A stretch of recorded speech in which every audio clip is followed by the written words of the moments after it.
Assalamualaikum warahmatullahi wabarakatuh, and a very good night to our viewers tonight. Welcome back to the Radio Melayu Perth Building a Positive Community series with myself, VJ Mira, and a very, very special guest we have tonight, Senator Fatima Payman. Thank you so much for being with us. Just a little bit about the Building a Positive Community series and how far we've come this year. It's been quite a journey, and we're really, really thankful to the Office of Multicultural Interest for sponsoring this series. And we really hope that in the future, if there is a lot more of uptake from our viewers, maybe letting us know what you'd like to see, and hopefully we have more resources in the future to be able to do another series. We'd really, really love to, but we really appreciate the support that we've been receiving up till this point. This is our 9th episode of the 10-episode series. And without further ado, I'd like to introduce our very, very special guest tonight, who I've known for quite a few years now through university and all the volunteering that she's done. She's really an amazing and inspiring woman that I look up to a lot. And really appreciate her for being here despite her very, very busy schedule. So a bit about Senator Fatima Payman. She was elected at the age of 27 and is currently the youngest senator in parliament, but the 5th youngest senator to ever be elected, and also the first hijab wearing member of parliament, which is really, really big thing. And also the first person of Afghan origin in parliament. And there's just so many questions that we'd love to ask you tonight. But first of all, thank you so much for being here. How does it feel to be back in Perth? Thank you so much for having me, Amira. Good evening to the viewers out there. It's such a privilege to be here and to see the amazing work you're doing. But it's really great to be back home. The travel back and forth from Perth to Canberra actually takes a big toll on you, like the 3-hour time difference and just the weather. Being away from family. So definitely grateful to be home for the break. So looking forward to some downtime. Yeah, that sounds good. You really, really do need it, I think. After seeing everything that you've been doing, all the traveling you've been doing, I really recommend it. There's so many questions I want to ask this evening, but we'll try to stay on the topics of female empowerment, youth leadership, and mental health. In your maiden speech, you said, and I quote, "I am small in stature, but my potential is limited only by how far my determination will take me." And really, I think I shed a tear during your first maiden speech. It was so inspiring, and I really appreciate everything that you said and all the issues that you brought to light. But I guess the first one that I'd love to ask you about is, where does the determination and drive come from for you? And in more general terms, for everyone, do you think we can teach grit and determination to people, or does it really come from overcoming adversity and challenges in life? For me, and everyone has their own special journey through life, but for me, that determination and drive came from the sense of belonging that I wanted to feel. Coming to Australia at the age of 8 years old and being reunited with my dad, who'd come 4 years earlier in 1999 in a boat. For me, it was contributing to the fabric of the society. And I understood that Australia was very multicultural, but it was that determination to contribute, but to also be seen as a productive member of society. And having those challenges where you're made to feel like you don't belong, where you are ostracized because of the way you look, the color of your skin, your name perhaps.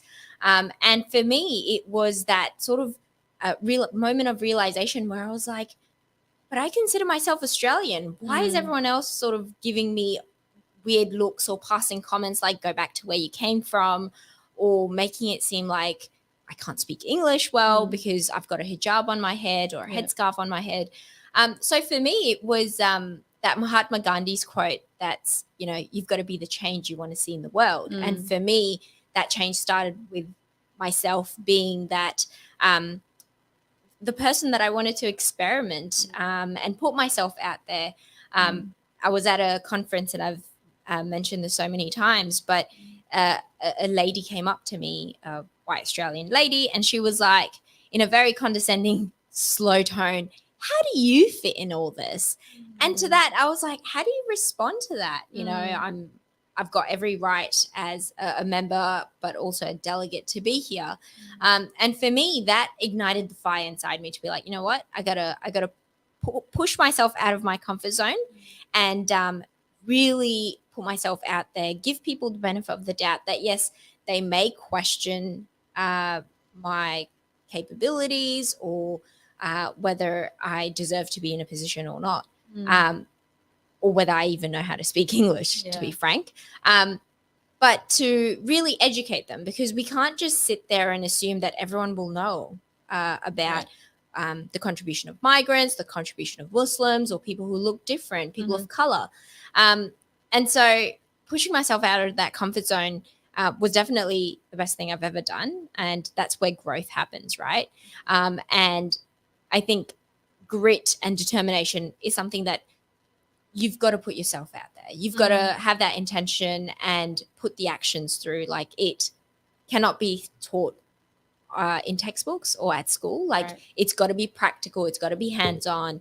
And the courage and self-determination needs to come from within. That's really, really inspiring to hear about, I guess, the challenges that you sort of face going through that journey to get where you are today, because it's definitely not a common pathway or a common career that people can tell you what it's like, or you have a lot of predecessors to ask for, advice about. So it's been really, really inspiring to hear about that. And you mentioned a lot about like the dignity and respect for all and how we have to educate people. How do you think in this day and age would you encourage educating people about dignity, respect, and being able to tolerate one another? Well, it starts from oneself, right? Like, you've got to be the example. You've got to show that respect to others so that they can reciprocate it. A lot of people in different workplaces say, may complain about being discriminated against. It's how you interact with those situations and what example you set for yourself. But respect and dignity is just basic courtesy and something that doesn't even require, really deep thinking. You should be able to afford anyone that level of respect as equal human beings. Like, despite what we look like, despite where we're from, at the end of the day, we're all human beings. And I feel like people sometimes are afraid of the unknown. Not knowing what other cultures bring to Australia. And so having that sense of fear just makes them a bit anxious around people who look different to them. And so that's where that first stance would come from the individual, to be like, to break the ice, to be like, hey, I'm just as Australian as you are. And it's, I think, for me, at least, has definitely been something that you carry yourself with that level of grace, and people notice and they reciprocate that same respect and courtesy. It's quite true, and it sounds quite simple, but I think sometimes at the end of the day, when push comes to shove, people always have different reactions to certain situations, or they're not sure how to respond, how to ask the proper question about things. And so they sit in silence wondering, is it appropriate to ask, or, having these stereotypes and things like that. So, but it's like starting them young, right? Like, having young, school students of different multicultural backgrounds or faiths come together, mingle, and learn to appreciate one another, learn to accept the differences, and find wisdom behind those differences, rather than just sort of like honing in on why that difference is causing some level of rift. And to be fair, there are adults out there who have come with their own preconceived notions of a particular race or a particular culture, and them imposing it on their children is where the disaster essentially occurs, right? And so I think the onus would fall on, when it comes to education, it would fall on schools, workplaces, to have that sort of cultural awareness training, to have that level of cultural awareness engagement, so that whether they're young kids, whether they're adults in the workplace, that they've got that interaction. So recommending public schools, private schools, whatever you are. Like, I think engagement can happen regardless. I went to Australian Islamic College, and we had interfaith conferences with Christian, Catholic, and Jewish schools, and it was very wholesome. Like Yeah. from a very young age, you get exposed to the diversity of this nation we live in. Yeah, exactly. And I think reflecting back on my journey as well, coming to Australia, I think university was definitely a great place for that, just because we had international students, domestic students, but even domestic students were from so many different places from Earth. Like, you'd have so many different backgrounds, and some people practice their culture, some people were moving away from their culture. So it's just so different, and it's really, really interesting to learn. And I think that's the place where people really ask, unquestionably, and they really just are respectable and ask people about their different faiths. So it's really, really interesting. My next question is more about, I guess, coming from the background of, you being the first hijabi in the parliament so far. How I like has that it? so far. Yeah, it's good. Girls out there, you better watch out. I'm coming for I you. know. It's amazing. You've opened up the doors for so many people in the future. And hopefully, we get to see more people going into that sphere. But do you feel the pressure of being a role model or a trailblazer? And how do you encourage more young people to enter leadership roles in government? And I think this is sort of a two-piece question, where it's like, how did the pressure feel like? Because I remember when you first got elected, the news was definitely worldwide. You'd see articles written about you in India, the sort of countries that are really, really stereotypically anti-Muslim. And you'd see that news traveling so far and so wide. So the impact was worldwide. And how did you deal with that pressure? So firstly, it was unexpected, right? Because I was number 3 on the ticket, wasn't supposed to win it, and Labor hadn't won a 3rd seat since 1984. So it was a complete shock to not just me, but my party, to my mentors, and everyone involved in the campaign. But for me, I'm not going to lie, there was a lot of pressure, just the sheer amount of responsibility that I was carrying, as somebody who wore the hijab, but also somebody who was seen as the first of so many things, and also someone who's relatively younger than every other parliamentarian out there. So I did, to a degree, felt like, the imposter syndrome hits you big time. And I was like, oh my God, am I going to be able to fulfill this role? Am I cut out for this?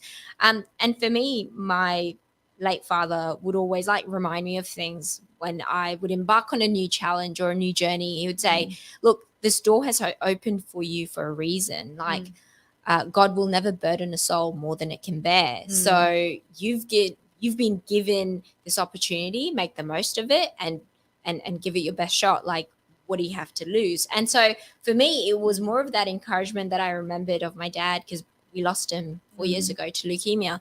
And it was that sort of moment where I really understood the gravity of the situation when I started seeing those articles reach worldwide, and people would come up to me and say things like, my little daughter was very anxious and wasn't sure about wearing the scarf, but now she's so proud of wearing it because she's seeing it on you. And you really start realizing, man, that's huge.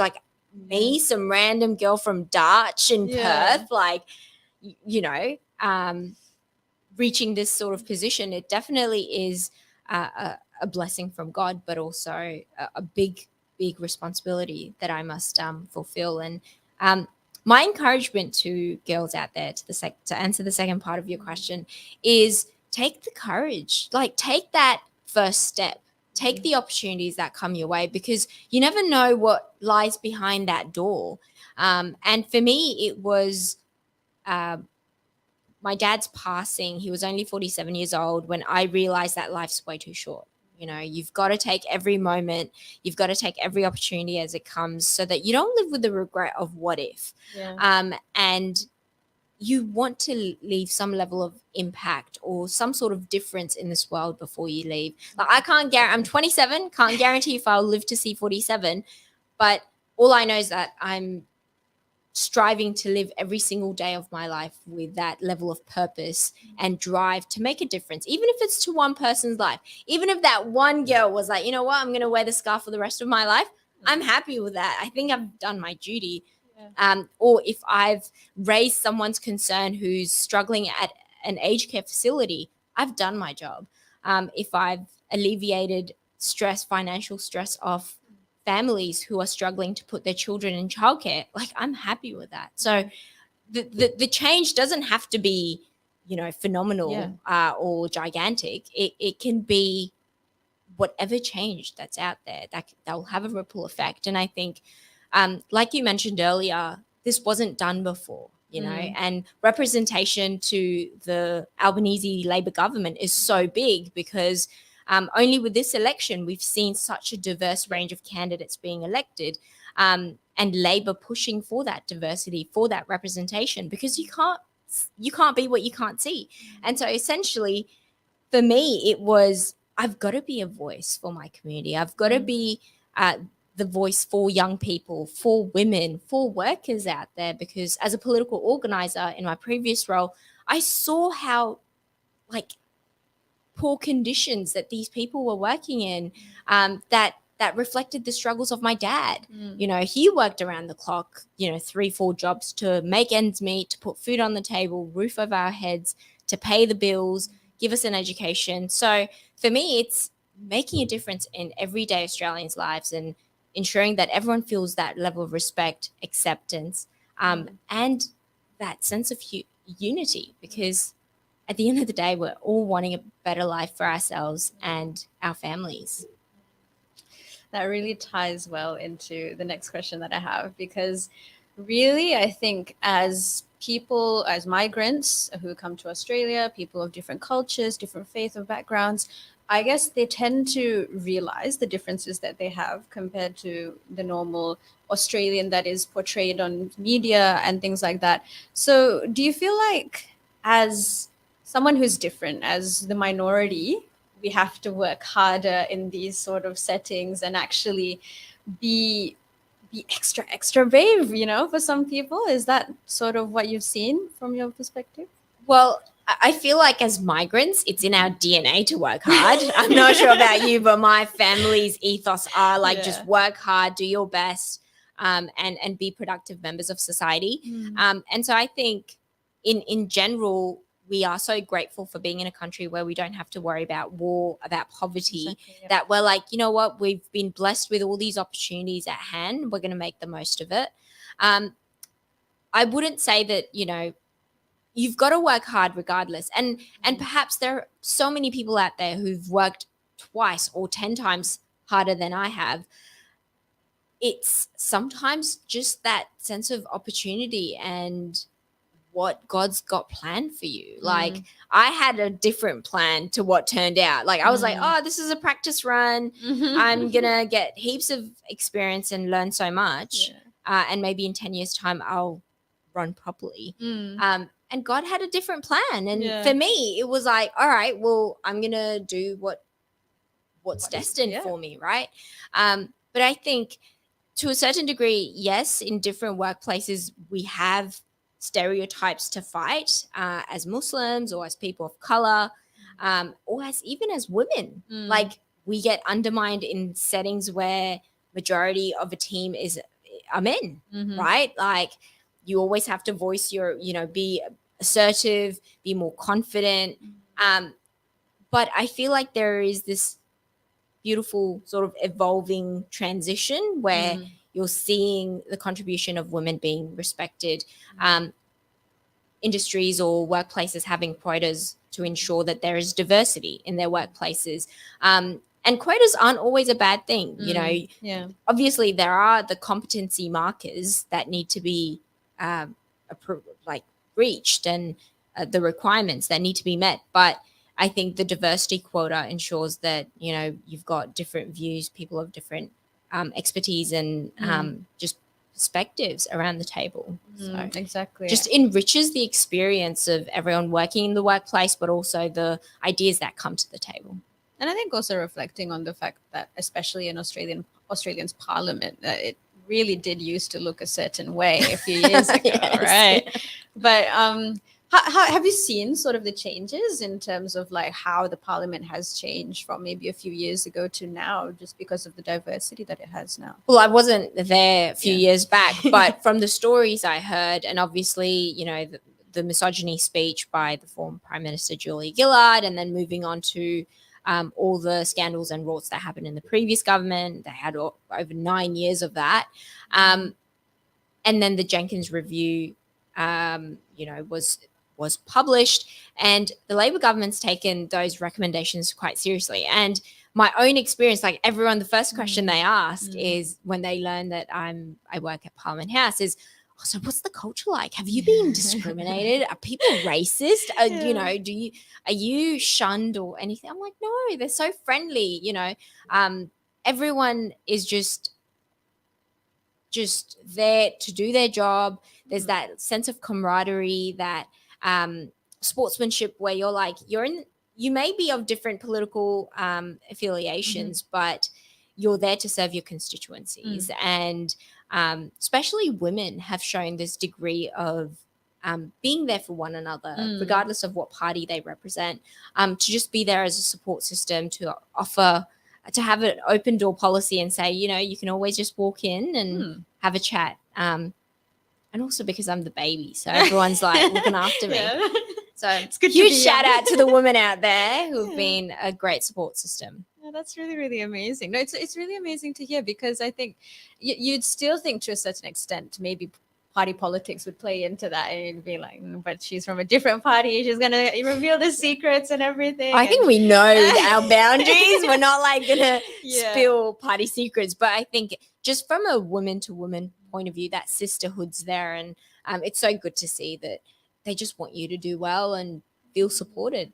Oh, that's really amazing to hear. I think it brings a lot of hope to, I guess, a lot of the younger generations and people who have a lot of stereotypes about what the parliament looks like. And I mean, if people are looking at Question Time and they're like, it's wild and hectic, well, it's just what Question Time's like. But, behind the scenes, we've got committee work, we travel together. There's just so much of that friendliness and respect for one another. It's incredible. Yeah, that's really, really good to hear. I think something that more, I guess, happens a bit more minutely within the parliament as well.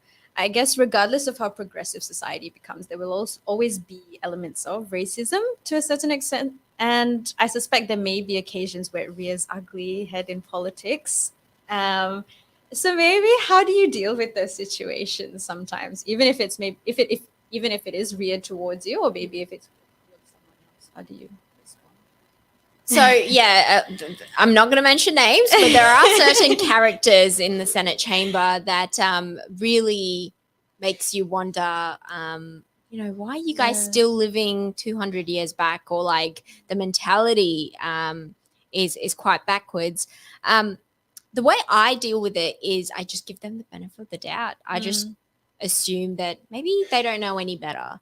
Maybe what they're saying is because they've had a bad experience, this one off chance, they've had a bad experience with someone, a person of color or a person of a particular faith, and now they've painted this ugly picture of the whole demographic. And so for me, it's like, that's okay. You're just having a bad day. You're having a rant. I'm not going to take this personally, because I know that I'm a respectful person, and regardless of what your views are, let's agree to disagree sort of thing. Like, it's okay. We can be civil and, humane. But some people let it get under their skin. Some people take it personally, or a personal attack. And it's really good to see, like our leader of the Senate is Senator Penny Wong, who's also our foreign minister. And she sometimes would come up and be like, hey, how are you holding up? If somebody from the opposite side has made a comment that's a bit, feels a bit attacking targeted. And I'm like, yeah, I'm just amazed at why they would think that way. Like, I'm right here. Like, am I a threat, essentially? Or and she would just sort of shake her head and be like, I'm glad you think that way, in terms of, not taking it personally or letting it bring you down, because it's kind of the nature of it being a place where people are just aggressive and sometimes things can get heated up.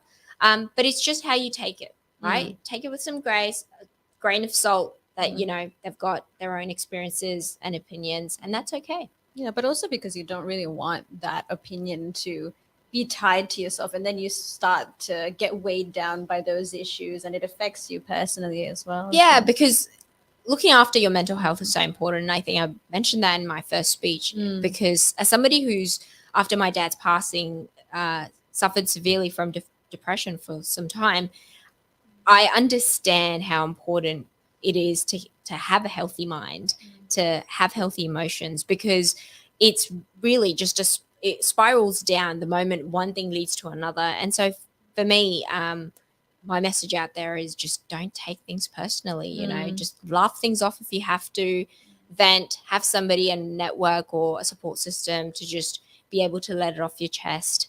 For me, journaling helps. So I write letters to my dad, and I know I'm not going to receive any letters back, but it just helps me get things off my chest. Yeah. that's really, really, no, that's really, really heartfelt, because I think, in this day and age where we're so bogged down by so many issues that's happening around the world, and maybe it's not affecting you here, in Perth, but it's your family overseas, and they're being targeted by something and issues happening. Like, you need to be able to take care of yourself. And I think the society is sort of changing in a sense that, yes, we're talking more about mental health and how to look after ourselves, but I think our daily practices don't really reflect that a lot. The amount of time we spend on social media comparing ourselves and not being able to like just have that gratitude and thankfulness for what I have in life. And and so listening about how you take care of your mental health by writing letters to your dad, that's really, really, it's really sweet. Like, Don't make me start crying. No, I won't. Okay. Good tip out there, guys. Journaling has been recommended by Fatima Payman. My next question is probably a bit more interesting. I wanted to discuss this with, I think it's sort of been discussed around the world, but not a lot of the conversation has really centered around people actually affected by this issue. So it's quite interesting where in Australia, we fight to normalize wearing the hijab and being able to respectfully and bravely represent your faith. Whereas, in Iran, women are taking off the hijab as a protest of, the suppression of women's rights. So I guess maybe this is the conversation for us. And what does it mean for yourself first? Maybe what does the hijab mean for you? And how has your opinion sort of formed around this issue that's been unfolding? It's very interesting. So, as an 11, 12-year-old, when I first decided to wear the hijab, my dad sat me down and he was like, look, I really want you to think about this deeply. Like, don't just wear it because your friends are wearing it. This isn't something that you wear today and take off tomorrow. Like, it's a lifelong commitment, and you really need to think about the reasons why you're wearing it and who you're wearing it for. It's not just an ornament. It's not just something to be decorative with, but also just something that, you feel proud of, that you wear confidently. And as an 11, 12-year-old, you're just like, oh, I just want to wear it. Like, I just want to wear it. All my friends are wearing it. And like, you reach that age and you just feel like it's the right thing to do. And over the years, I think observing how some friends of mine did find it challenging to wear the hijab, based on their experiences, based on what their external groups of friends were experiencing, that allowed me to see the other perspective of women and girls out there. And for me, I think the beauty of the faith, the Islamic faith, is that there's no compulsion, right? You can do things at your own pace. For me, the hijab symbolizes obedience to my Lord. It is the crown that I wear with pride. It's something that's formed my identity, that people can see me from miles away and be like, she doesn't even need to open her mouth. We know who she is, essentially. She's a Muslim. And it brings with it this level of dignity and just character. And I've just noticed that, and this isn't from my own personal experience, but I've had friends who don't wear the hijab, sort of come to me and say, I've noticed that so and so, like people of the opposite gender, interact with you in such a respectful way as compared to people who don't wear the hijab. And it's like, you don't really realize that until somebody else points it out to you. And I'm like, wow, okay, I didn't pick that up. But again, you're just minding your own business, you're doing you, and people, are more receptive to that, and they're like, oh, this isn't somebody we can just muck around with. Like, I remember in my first university tutorial, I was in a group and somebody accidentally said the S word. They're like, oh my God, I'm so sorry. Like, as if I was some nun there who's going to admonish him or something. And I was like, yo, chill.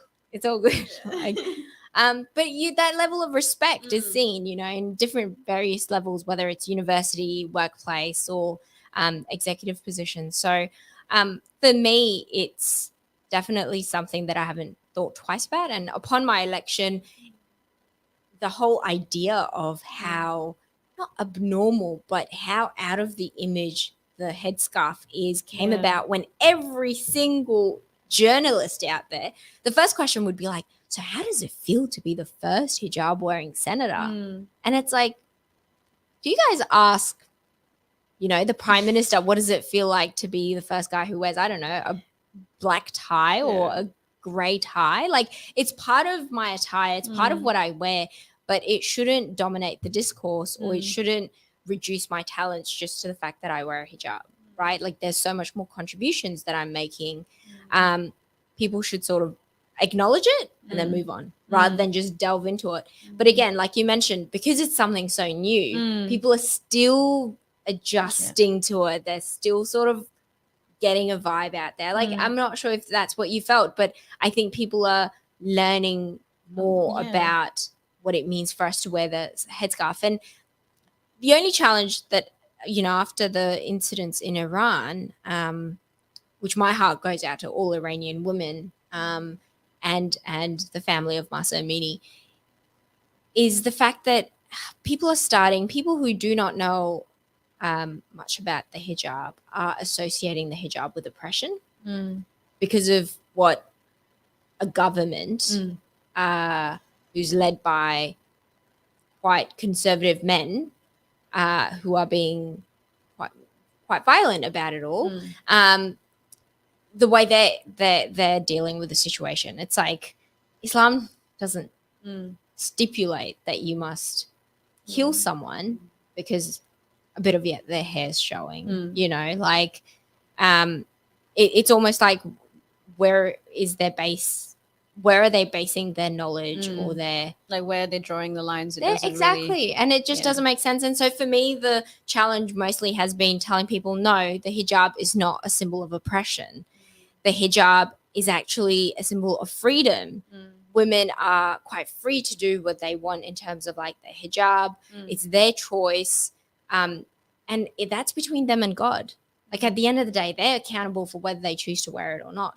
But it's not on us to go down and really hold a gun to their head and be like, you got to wear it now, Yeah, I remember when I was sort of having conversations with a lot more people about your election itself.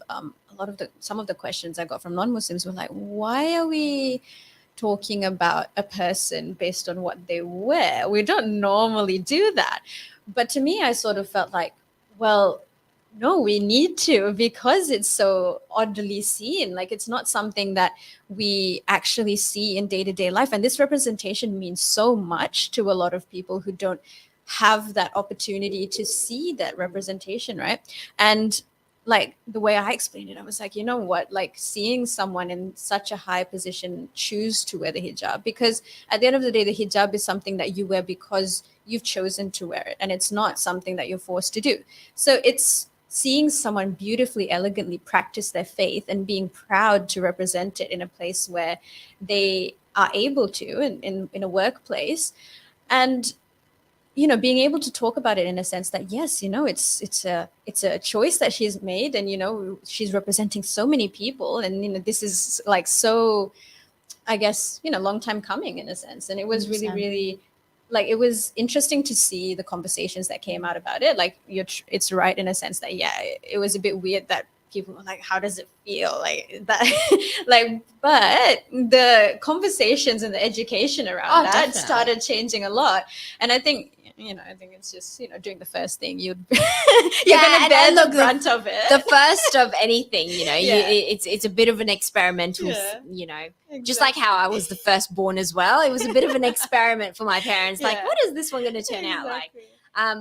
But I definitely agree that it's had ripple impacts, but also just has started shifting people's mentality about what it means to see somebody in an office holder position wear the hijab, like choose to wear the hijab, and advocate that it's not because she's oppressed or somebody's told her. Yeah, to and wear it. it's really interesting that you talk about the oppression topic, because that's such a topic that's been pushed so hard from the stories that we've been hearing out of Iran, but we fail to sort of compare it to what about France, what about India, where the women are not allowed to go into universities because they're wearing the hijab, they're not allowed to go to school because they're wearing the hijab, they're forced to take it off. And you like, it's really, really upsetting to hear the stories from Iran, and it's not fair what's happening to the girls there. But at the same time, you don't hear about all the protests for France, and you don't hear about the protests for India as well. So it's interesting to see how a country like Australia reacts to those topics, and it certainly sort of shows that we are sort of skewed towards a certain position as towards the other. But I think it's healthy conversations in a sense, when it's been quite it's yeah, I mean, it's definitely experimental, but I hope that in the future, that actually when we are protesting or advocating for a lot more topics, we do it in a more just light, where we do actually compare, actually these are two sides of the same coin, and it's not exactly oppression, it's the government of that country choosing to enforce a certain type of law, as opposed to it being a certain type of religion, opposing that onto the people. So it's changing the type of conversations that we have, and I think that happens slowly but surely. It's a healthy conversation, and I think the eruption of what's happening in Iran happened because a life was lost, an innocent life was lost. And I think, should that have been the case in France, the same sort of outpour would have taken place. Touch wood, it doesn't happen. But for me, I think just sort of being on the side where I'm a hijab wearing senator in that chamber, people have gotten up and spoken about the hijab being oppressive. And conversely, I've stood up and spoken about how it's not oppressive. And so I think people are seeing that the difference in conversation. And like you said, it's a healthy discourse to have. And that sort of impression of people seeing the hijab as a choice, as something that women have the right to choose, is slowly going to change. Yeah, hopefully so. I think this is a sort of like impromptu question. And it's sort of just like, now it's come to 6 months that you've now been senator for the first time. How has it been, and how would you sort of describe a day in your life as a senator, maybe so people get a bit more insight into like, what is it like? No 2 days actually look the same as a senator. So there are times where my day's packed with meetings, whether it's at the office or whether it's at different work sites. But it's essentially engaging with constituents, stakeholders, lobbyists, and other groups who want to enlighten me or make that initial introduction. I also have in very interesting committee work. So I'm on the Senate Committee for Education and Employment, Environment and Communications, which climate change is a huge passion of mine. And so for me, that was a big win. I'm also on migration, foreign affairs, defense, and public works, to name a few, along with human rights as well. So they're quite a lot. They keep me busy. So there's public hearings. So before a law gets introduced in the House of Representatives, the Senate essentially consults with different stakeholders, different community groups, to ensure that, we've had wide reach consultation, we've understood the arguments for and against the legislation. And then with those amendments, once it's agreed upon by the government, it goes into the House of Representatives, it gets introduced, and then once it's passed, it comes to the Senate. And so basically, when I'm in Canberra, which is about 20 weeks of the year, so it's like maybe a week there, 2 weeks back, Yeah. or a fortnight in Canberra, and then a week back here. It's jam-packed. So 8 a.m. starts sometimes until like 10 p.m. finishes. And there's quite a lot of divisions, which is where we vote on a bill or vote on an amendment. And essentially you've got like 4 minutes to run to the chamber. And so you definitely get your steps in for the day.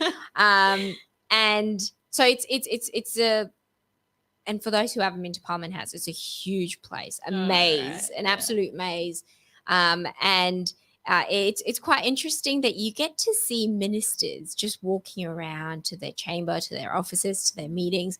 I see the Prime Minister. There was this one time I was running to the chamber, not running, I was fast walking to the chamber.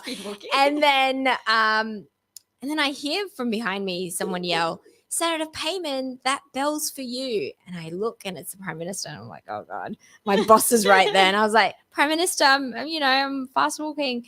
And he was like, no, you should be running. I'm like, well, I'm in heels. And he's like, young people these days. And I'm just like, oh my God, I had to get that comment from the Prime Minister.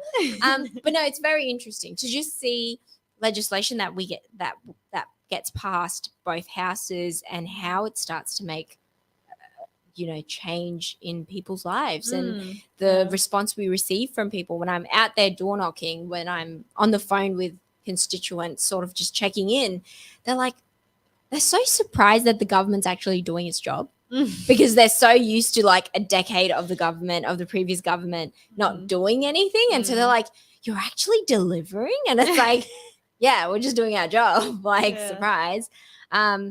But no, it's really good to see that we've hit the ground running. And for somebody who's new, I've got so much support. It's incredible to see the resources out there and everyone super willing to help. But yeah, like I do my staff. So I've got four full-time staff. And you have your office as well. And I've got an office in Forestfield. But like they've got to schedule in personal days where I'm not allowed to, that's my downtime. I'm not allowed to be in the office. I'm not allowed to have meetings or read my emails. But it's really an honor to be representing Western Australia. As a 27-year-old, to be the voice of this beautiful state is incredible.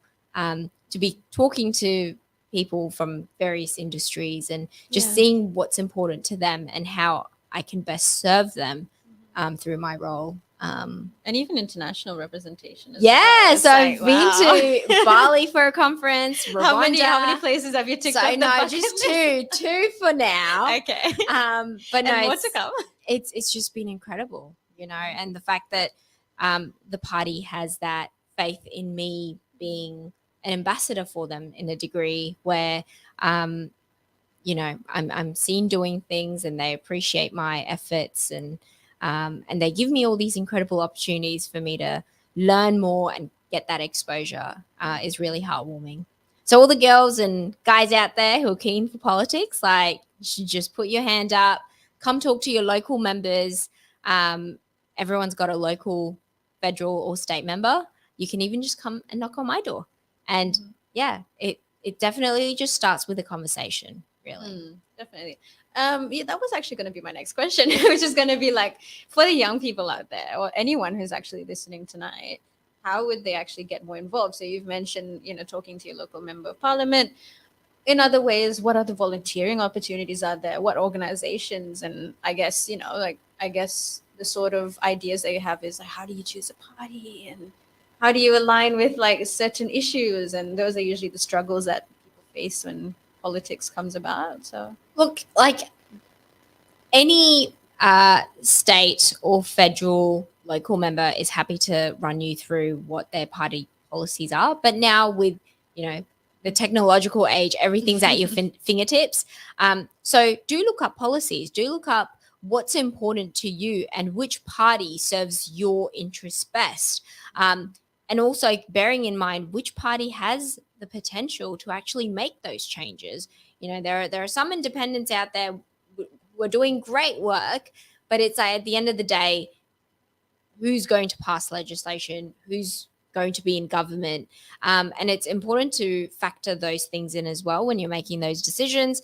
And whether it's student politics and, university clubs, or whether it's programs like She Runs, which you were a previous alumni. Yeah, so they had their third cohort this year. So Yeah. that was a really, really like short, sweet, very nice program for young women to learn, just like crash course about politics. And you learned about, so what does a local member do? What does a local federal member do? All the different houses and how do they pass legislation? It was really like a crash course in like my political sciences degree in like a few weeks. So that was really, really fun. Yeah, and it's Yeah. hands-on. You get to meet different people, the different players, whether it's the unions, whether it's like other stakeholders, ministers, like party office, essentially, who are like the machinery behind the party. Like, it's really good to see that, programs like that give a level of foundation for young people or for people who are interested in politics. And there are many organizations who just host political conversations, whether it's just women only, whether it's young people focused. It's about putting your hand up, keeping an eye out, on what's there, and just giving it a shot, really. Like for me, it started with a conversation with my former boss, Pierre Yang, who's the upper house member for North Metro. And I met him at an event that I was emceeing at. You MC quite a lot. So, and it was just a random chat. And before I knew it, he was like, "Do you want to work for me in my office?" And I was like, "Sure." Yeah. Like, it was incredible. Yeah. And it just starts like that. It really does. And volunteering can take the shape of like, getting some work experience at your local member's office, going door knocking, letterboxing, or maybe phone banking.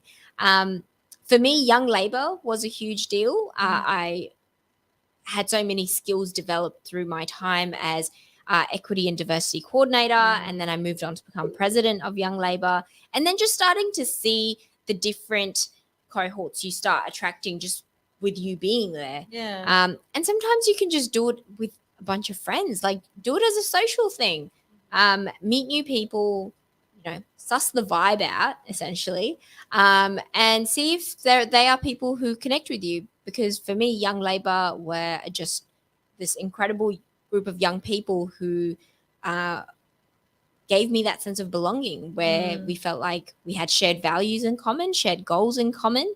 And for me, that was my little crew. And so I was like, that's incredible. Like I kept on going back, and yeah. Yeah. I just feel like a few years later. Look, it's not like you become Young Labour president and then your next, job opportunity is a senator. Yeah, but everyone's thinking that now. But the world's your oyster. You just got to take that first step, which is usually the hardest.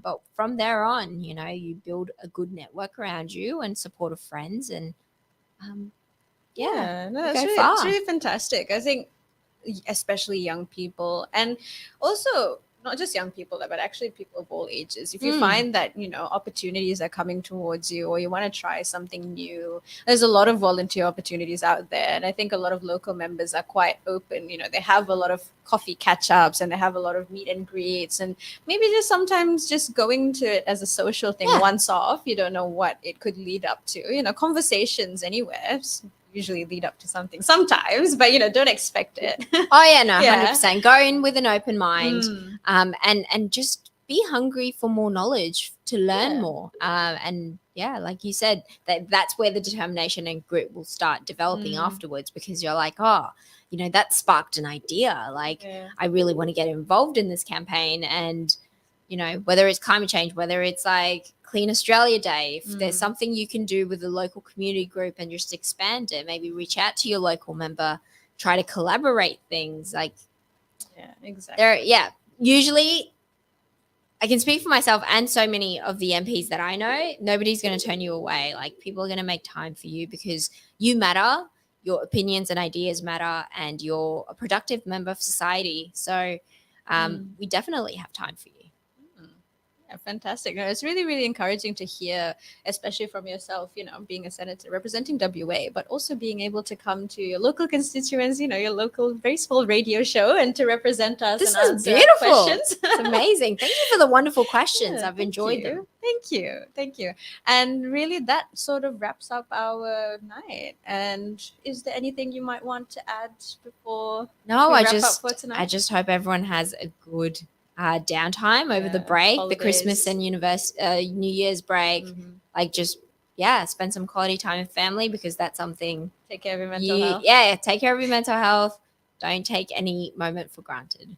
Aw, that's really, really nice way to wrap up tonight. Thank you so much, Thanks Fatima, for having me. for coming to the show tonight and really just answering our questions and actually just being there for us. We feel really, really supported, and we really thank you for coming towards the end of our series. And hopefully, we hope to receive a lot more support from our viewers to see whether or not we can go for another second series, hopefully in the works.